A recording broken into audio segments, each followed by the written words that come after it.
गया है इस हमले को लेकर बताएंगे विस्तार से आपको। तो चलिए शुरुआत करते हैं आज के न्यूज पंच की और सबसे पहले पहलगाम हमले की बात करेंगे, जहां आपको बता दें कि भारत सरकार ने पहलगाम हमले के बाद कार्रवाई की अब पूरी तैयारी कर ली है। सभी पार्टियों की मीटिंग में इस बारे में चर्चा भी की गई, जिसमें विपक्ष ने आतंक के खिलाफ केंद्र सरकार का साथ दिया। तो वहीं अब आज सेना प्रमुख जनरल उपेंद्र द्विवेदी श्रीनगर पहुंच चुके हैं, जहां वो अधिकारियों से सुरक्षा की जानकारी लेंगे। जहां एक तरफ सरकार सेना एक्टिव और एक्शन मोड में नजर आ रही है, तो वहीं दूसरी ओर इस हमले के विरोध में लोग प्रदर्शन कर रहे हैं। आज राजधानी दिल्ली के कई बाजार बंद हैं। कैंडल मार्च निकालते हुए भी कई जगह से तस्वीरें सामने आई, वो तस्वीरें भी आपको दिखाएंगे। लेकिन साथ ही उससे पहले आपको दिखाते हैं आर्मी चीफ उपेंद्र द्विवेदी का श्रीनगर दौरा। तो आर्मी चीफ उपेंद्र द्विवेदी का आज श्रीनगर दौरा है। श्रीनगर वो पहुंच चुके हैं, जहां पर सेना की हाई लेवल मीटिंग आज होने जा रही है, जिसमें वो शामिल होते हुए नजर आएंगे। और सीधे तौर पर हम देखें तो सुरक्षा के लिहाज से ये जो मीटिंग है, ये जो बैठक है, वो काफी अहम और काफी खास है अपने आप में।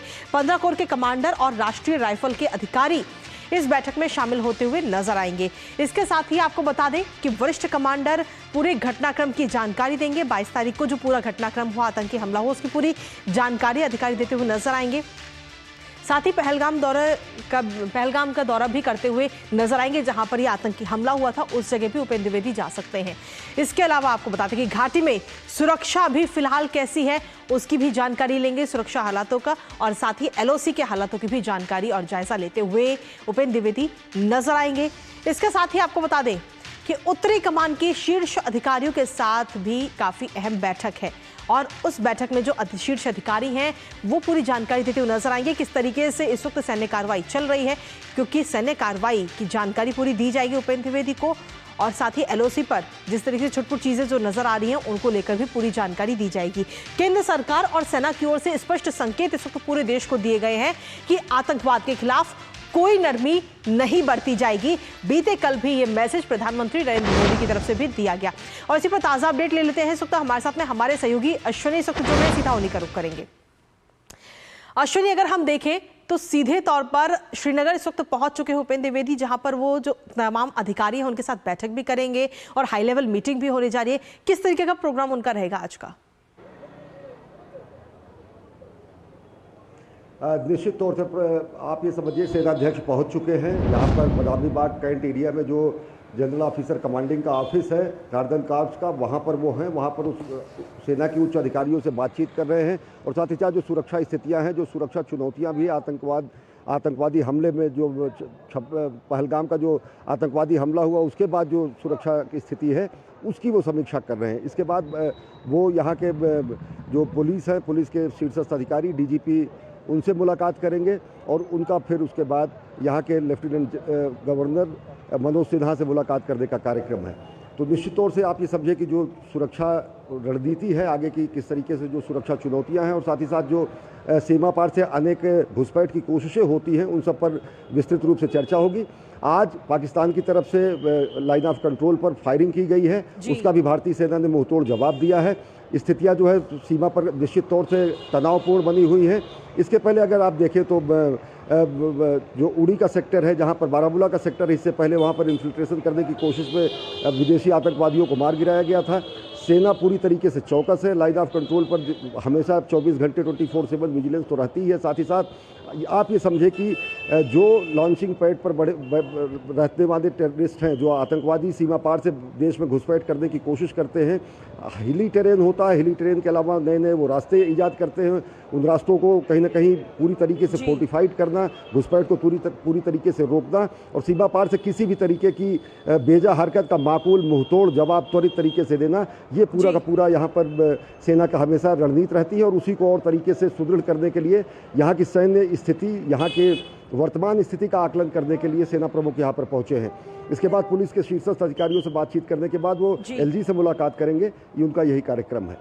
इसके साथ ही अश्विनी, अगर हम देखें तो इन आतंकियों में से 3 आतंकियों के स्केच भी जारी किए गए थे, और अब उनके नाम भी सामने आ चुके हैं, जिसमें कहा जा रहा है कि 2 आतंकी पाकिस्तान के हैं और 1 आतंकी जो है वो अनंतनाग का है। उसको लेकर क्या कुछ जानकारी अभी तक मिल पाई है? देखिए, पूरी तरीके से 3 आतंकवादियों की पहचान की जा चुकी है। एक आतंकवादी जो है बिजबेड़ा अनंतनाग का माना जाता है, एक आतंकवादी जो है पुलवामा के त्राल का माना जाता है, और इनके खिलाफ जो है सीमित कार्रवाई भी की गई है। ऐसी खबरें आ रही हैं। उसके अलावा मैं आपको ये बताऊं कि पूरी तरीके से इनकी शिनाख्त की जा चुकी है। लश्कर तैयबा जो कि अलग अलग नामों से यहाँ पर अपने आउटफिट संचालित करता है, उन्हीं की ये आतंकवादी है, उन्हीं के गुर्गे हैं, उनकी पूरी तरीके से पहचान हो चुकी है। और आप ये हमेशा मान के चलिए कि सीमा पार से आए हुए आतंकवादियों को जो भी लॉजिस्टिक सप्लाई करना होता है, जिस तरीके से शरण देना होता है, उनको रास्ते बताने होते हैं, उनको जो है अन्य जो सेफ्टी पासवे जैसी स्थितियाँ होती है वो स्थानीय लोगों द्वारा ही दिया जा सकता है। और बगैर स्थानीय लोगों की मदद के, स्थानीय आतंकवादियों की मदद की ये संभव नहीं था। ये शुरू से कहा जा रहा था, लेकिन इसमें लश्कर तैयबा के हैंडलर्स, सीमा पार से लश्कर तैयबा का पूरा संचालन है, उसका पूरा यहाँ पर जो नेटवर्क है होम ग्रोन टेररिस्ट का और साथ ही साथ सीमा पार आतंकवादियों का, उन्हीं ने ये अंजाम दिया है और वो अपना अंजाम भुगतेंगे। इसको कई बार कई तरीके से कठोरतम तरीके से कहा जा चुका है, सीमित कार्रवाइयाँ शुरू की जा चुकी हैं। हाँ, ये है कि किस तरीके से उनको शिनाख्त करके उनको उनके अंजाम तक पहुँचाया जाए। और बड़ी संख्या में, सैकड़ों की संख्या में लोगों को पूछताछ के लिए इंटरोगेट किया गया है। उनसे शिनाख्त करने के बाद उनसे ये सब चीज़ें पता की जा रही है कि कौन कौन से अन्य तत्व हैं, कौन कौन से और मॉड्यूल हैं जो कि इस पूरे के पूरे हिंसात्मक, बर्बर, अमानवीय, पाशविक घटनाक्रम को अंजाम देने में शामिल रहे। और ये अंतिम तरीके से अंतिम निर्णायक लड़ाई होगी आतंकवाद के खिलाफ, जिसमें यहाँ के स्लीपर सेल की पूरी तरीके से कमर तोड़ दी जाएगी, सीमा पार पहुँचे हुए आतंकवादियों की कमर तोड़ दी जाएगी, और साथ ही साथ लश्कर तैयबा जैसे आतंकवादियों को, उनके संगठनों को नेस्तनाबूद करने का और कल्पनातीत उन पर एक्शन लेने की बात प्रधानमंत्री नरेंद्र मोदी ने खुद कही है। इसके साथ ही, क्योंकि आप खुद लगातार इस खबर पर बने हुए हैं, खुद इस वक्त लाल चौक पर भी मौजूद है, तमाम वहां पर जो लोग हैं उनसे भी आपने बात की होगी, उन लोगों का क्या कुछ कहना है अभी तक इस पूरे हमले को लेकर के, क्योंकि इस हमले से सीधे तौर पर जो चोट लगी है वो है पर्यटन को वहां पर। जी, मैं अपने सहयोगी पीयूष से कहूँगा वो यहाँ की स्थितियाँ भी दिखाएं। परसों ये पूरी तरीके से बंद था और ये बंद जो है यहाँ के सामाजिक संगठनों ने, व्यापारिक संगठनों ने, यहाँ के राजनीतिक दलों ने, यहाँ के चैम्बर ऑफ कॉमर्स ने, उन सब ने किया था।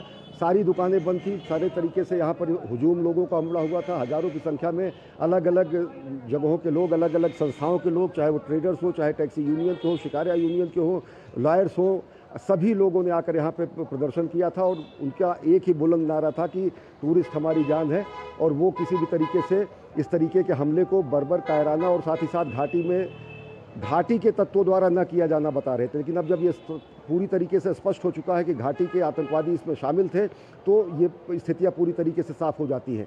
आप देखें यहाँ पर पूरी तरीके से स्थितियाँ नॉर्मल हैं, सैलानी भी आ रहे हैं, देश के अलग अलग हिस्सों से लोग आ रहे हैं, लोगों में भय नहीं है। हाँ, इस बात का लोगों में ज़रूर है कि पहलगाम की तरफ जाने से लोग बच रहे हैं। घाटी के अन्य इलाकों में अगर देखें तो पर्यटकों का आना जाना है, लेकिन मैं ये ज़रूर कहूँगा पर्यटकों का आना तकरीबन 80 से 90% तक कम हो चुका है, क्योंकि लोग अब श्रीनगर की तरफ रुख नहीं कर रहे हैं। और इसी बात का कहीं ना कहीं लोगों को अंदेशा है, इसी बात की लोगों को आशंका है, क्योंकि यहाँ की पूरी अर्थव्यवस्था जो है वो टूरिज़्म पर है। यहाँ पर पूरा का पूरा आय का जो साधन है वो पर्यटकों के आधार पर है। भले ही यहाँ पर बहुत क्या कहते हैं, जैसे हम लोगों के यहाँ बेर उगता है तो यहाँ पे बादाम उगता है, जैसे हम लोगों के यहाँ आलू और मटर होता है तो यहाँ पे केसर उगता है। यहाँ पर हमारे यहाँ जैसे आम के पेड़ हैं तो यहाँ पर सेब के पेड़ हैं, यहाँ के पॉपुलर के पेड़ों से बैट बनते हैं। मतलब पूरी की पूरी अर्थव्यवस्था यहाँ पर ईश्वर ने नियामत इनको दे रखी है, लेकिन उस नियामत को हर तरीके से बर्बाद करने की जो कोशिशें यहाँ के आतंकवादी करते हैं, सीमा पार के आतंकवादी करते हैं, देश विरोधी तत्व करते हैं, वो कहीं ना कहीं कश्मीरियत पर भी हमला करते हैं, हिंदुस्तानियत पर हमला करते हैं, जमहूरियत पर हमला करते हैं, इंसानियत पर हमला करते हैं। और परसों पहली बार एक बार ऐसा दिखा जब हजारों की संख्या में लाल चौक पर लोगों ने इसकी मजम्मत की, इसका कड़ी भर्त्सना की, उन्होंने नारे लगाए कि इनोसेंट किलिंग नहीं होनी चाहिए।